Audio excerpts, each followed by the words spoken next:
some new national mock drafts. Todd McShay, ESPN, has the Browns selecting Gregory Rousseau from the Miami Hurricanes. Dan, we've alluded to this. Edge rusher could be, cornerback could be. Rousseau's a guy that, if he's there, the Browns will certainly be looking at. Yeah, it's just any number of guys that you see in that mix. And, when you look at a guy like that, it's just, again, it's sort of what you're looking for. And, you're not necessarily looking at linebackers. You're not looking at receivers. It's just very targeted what this team could need. So as we kind of go through mock drafts, it's not surprising at all to see a guy like Rousseau there. What I think is interesting is there's so much kind of variance on who could go where. And like, is a guy going to go 15th or is he going to be there at 26? I just see it all over the board in these mock drafts, and he's one of those guys. Yeah, and another guy, this guy that Daniel Jeremiah from NFL Network has, this guy that kind of has been linked to the Browns recently, so later in the draft process. Jamin Davis, linebacker from Kentucky, and again, apparently that's a guy that has been flying up draft boards.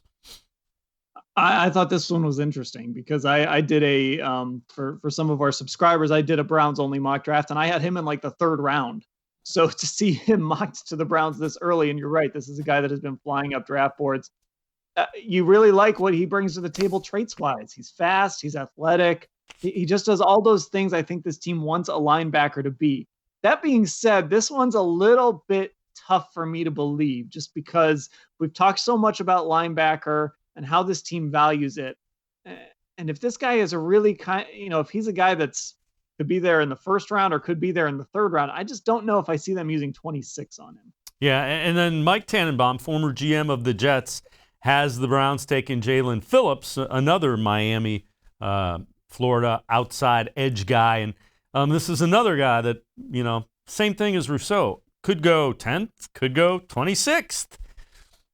Right, and he's one of those guys. There's a couple cornerbacks that I think this about. If he's there at 26, I might just turn in that card and run a minute off the clock. I might not need to take my whole time because it seems really easy to just take him there if he's available. And you bring in a guy that could be a starter week one on the edge opposite of Myles Garrett.